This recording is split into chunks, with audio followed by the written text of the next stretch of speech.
একজন মহিলা সাহাবী শুনতে পেলেন উহুদের ময়দানে আমার রাসূল দুনিয়া ছেড়ে চলে গেছেন। মহিলা হুঁশহারা হয়ে ঘর থেকে বেরিয়ে গেলেন।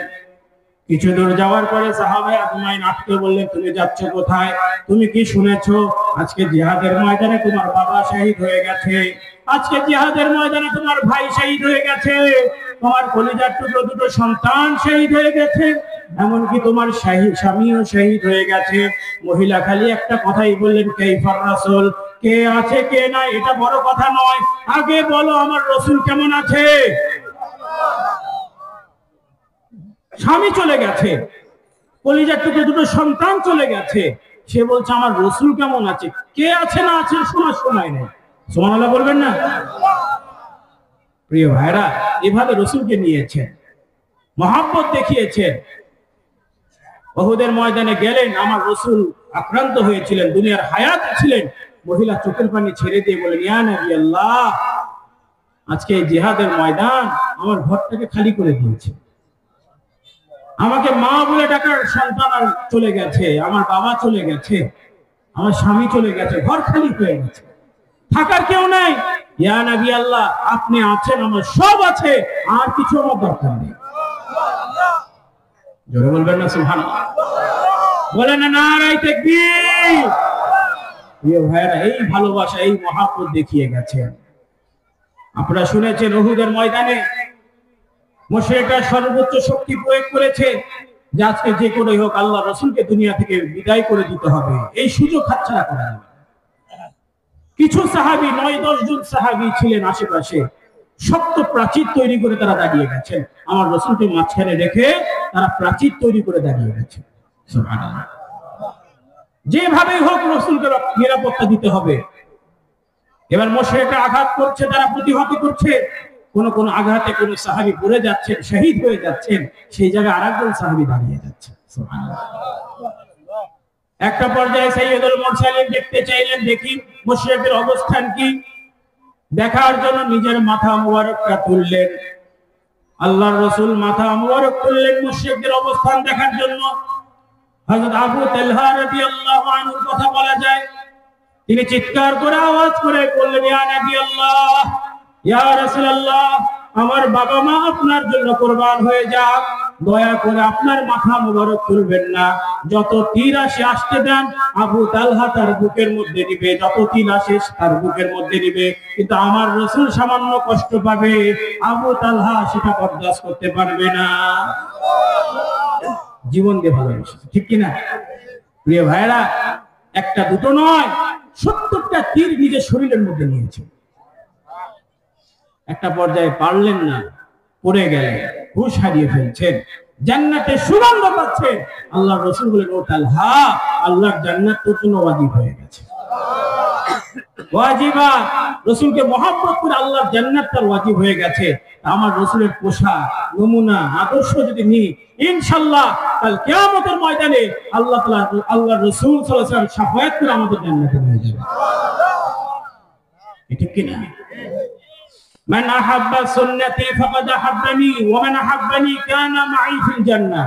আল্লাহর রাসূল এটাই বলেছেন, যে ব্যক্তি আমার সুন্নতকে ভালোবাসলো সে যেন আমাকেই ভালোবাসলো, আর যে আমাকে ভালোবাসলো আমার সাথে জান্নাতে থাকবে।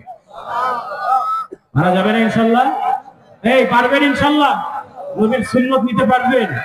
বুঝেন, সব আছে আপনার কাছে, সব আছে, সামনে সব আছে। লা ইউকাল্লিফুল্লাহু নাফসান ইল্লা উসআহা। আল্লাহ চাপিয়ে দেননি, যেটা আছে আপনি যেটা করবেন এর মধ্যে বরকত আছে। বরকত নাই কেন জীবনে? এই জন্যই নাই যে আপনি রাসূলকে ভুলে গেছেন, আল্লাহকে ভুলে গেছেন, আল্লাহ আপনাকে ভুলে গেছেন, দুনিয়ার সব বরকত নষ্ট হয়ে গেছে। ঠিক কিনা? খাওয়ার সুন্নত জানি না, বসার সুন্নত মানি না, সংসারের নিয়ম নীতি ঠিক রাখি না, শরীয়তের বিধান কিছুই আমাদের ঘরে নাই, পর্দা পশিদা নাই, তো কি হবে? জিনের আসর থাকবে না, থাকবে কি? ঠিক কিনা? কি কথা বুঝেন নাই? এই জন্য প্রিয় ভাইরা, পরিবারকে পর্দা পশিদা রাখা দরকার আছে না নাই? আমার আব্বা হুজুর রাহমাতুল্লাহ বলতেন না যে মেয়েরা নবী হয়নি, তারা নবীদের মা হয়েছে। আল্লাহ রাসূল সাল্লাল্লাহু আলাইহি ওয়াসাল্লাম বলেছেন, যে মেয়ে লোক ৫ ওয়াক্ত নামাজ পড়বে, স্বামীর খেদমত করবে, নিজের আব্রুকে হেফাজত করবে, রোজার মাসে রোজা রাখবে, ওই মায়ের জন্য আল্লাহ জান্নাতের ৮টা দরজাকে খুলে দিবে। প্রিয় ভাই, এটাও তো বলেছেন যে মেয়ে লোক আত্মীয়তা হয়ে ঘুরে বেড়াবে, বেপর্দা হয়ে ঘুরবে, পর্দা পশিদা করে না, এই টাকায় ও টাকায় সে টাকায়, ওই মেয়ে যেন হাজার হাজার লাখ লাখ কোটি কোটি মানুষের সাথে কবিরা গুনাহ করতে করতে হাসরের ময়দানে যাচ্ছে। নাউজুবিল্লাহ বলবেন না? দাইয়ুস কখনো জান্নাতে যাবে না, জান্নাতের সুগন্ধও তারা পাবে না, অথচ জান্নাতের সুগন্ধ এত এত দূর থেকে পাওয়া যায়। দাইয়ুস কারা? ওই বাড়ির যে অভিভাবক যখন যে থাকবে, তার বাড়িতে যদি বেপর্দা থাকে, উনি হাজী সাহেব হোক, মৌলানা সাহেব, পীর সাহেব, যাই হোক, প্রিয় ভাই, দাইয়ুস হয়ে যদি আল্লাহর দরবারে দাঁড়াতে হয়, জান্নাতে যাওয়া যাবে না। নাউজুবিল্লাহ বলেন। প্রিয় ভাই, আল্লাহ তাআলা চাপিয়ে দেননি, এটার মধ্যে আপনার জন্য বরকত আছে। পর্দা পশিদা, হালাল খাবার, এগুলো গুরুত্বপূর্ণ বিষয়, ঠিক কিনা? প্রিয় ভাই, আল্লাহর ওলি হতে চাইলে তিনটা বিষয় গুরুত্ব দেওয়া দরকার। কি দরকার আছে না? 5 ওয়াক্ত নামাজ পড়া, হালাল খাবার খাওয়া, আল্লাহর রাসূলকে জড়িয়ে নেওয়া। পারবো না ইনশাআল্লাহ? আল্লাহ আমাদের সকলকে কবুল করেন, বলে আল্লাহুম্মা আমিন।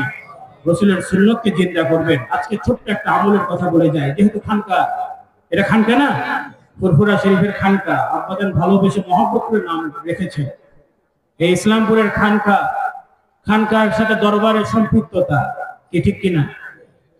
এই খানকায় এসে মানুষ সোহবত নিবে। খানকা প্রতিষ্ঠা এজন্য হয়েছে যে এখানে মানুষ আসবে, বসবে, সোহবত নিবে, আল্লাহ ওয়ালা হয়ে জীবন যাপন করবে। সুবহানাল্লাহ। এই জন্য না যেখানে আসলাম, ঘুরে গেলাম, এটা গল্প গুজব করে চলে গেলাম, এটা উদ্দেশ্য ছিল না। উদ্দেশ্য কি ছিল? যেখানে তালিম হবে, জিকির আজগার হবে, বসবে, ইসলাহ হবে, আল্লাহ ওয়ালা হয়ে কবরে যাবে, ঠিক কিনা? মানে সবাই তো সব বিষয় জানে না।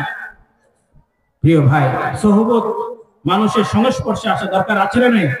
তাকান আমার দিকে, কষ্ট হচ্ছে আপনাদের? মনোযোগ রাখবেন।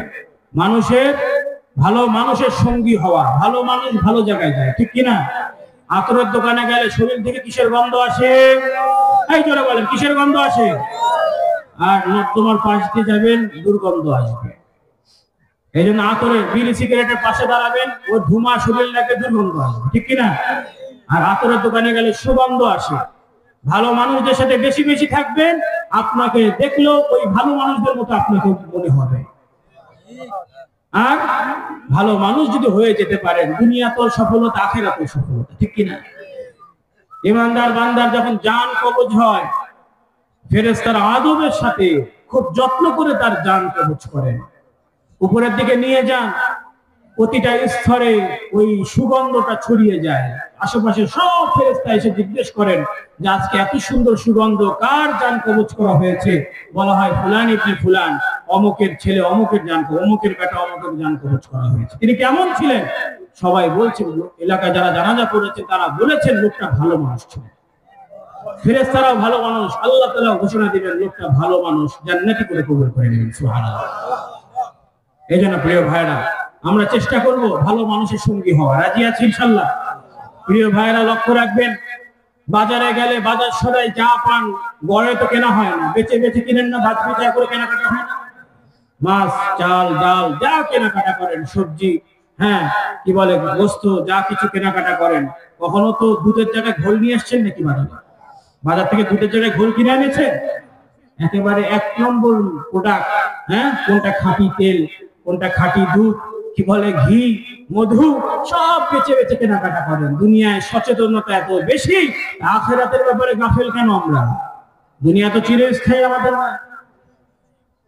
এই জন্য ইসলাহকারীগণ, ভালো ভালো মানুষের সঙ্গী হব, আল্লাহ আমাদের অন্তরকে পরিবর্তন করে দেবে। বরফের আব্দুল কাদের জিলানী রহমাতুল্লাহ আলাইহি চলে গেছেন, খাজা মাইনুদ্দিন আজমিরি সঞ্জির রহমাতুল্লাহ আলাইহি চলে গেছেন, মুজাদ্দিদ আল ফিসানি রহমাতুল্লাহ আলাইহি চলে গেছেন, হাজী ইমদাদুল্লাহ মুহাজির রহমাতুল্লাহ আলাইহি চলে গেছেন, ফুরফুরার পীর আবু বকর সিদ্দিক রহমাতুল্লাহ আলাইহি চলে গেছেন, মুজাদ্দিদ জামান আবু বকর সিদ্দিক রহমাতুল্লাহ আলাইহি চলে গেছেন। তার মানে এটা নয় যে বড় বড় ওলি আল্লাহ চলে গেছেন, এখন সোহবত দরকার নাই, ইসলাহ দরকার নেই। কিয়ামত পর্যন্ত ইসলাহকারীগণ থাকবে। আপনাকে পরিবর্তন হতে গেলে ভালো মানুষের সংস্পর্শে আসতে হবে, কি ঠিক কিনা? ভালো মানুষের সঙ্গী হতে হবে, তাদের সাথে সম্পর্ক করেন, এলাকার ইমামের সাথে সম্পর্ক করেন, মাদ্রাসার সাথে সম্পর্ক করেন, মসজিদের সাথে সম্পর্ক করেন। যার সাথে মসজিদের সম্পর্ক থাকবে তার সাথে জান্নাতের সম্পর্ক থাকবে। সুবহানাল্লাহ বলেন। যে নিজের জায়গাকে মসজিদ করে নেবে, আল্লাহ তাআলা তার জায়গাকে জান্নাত করে নেবে।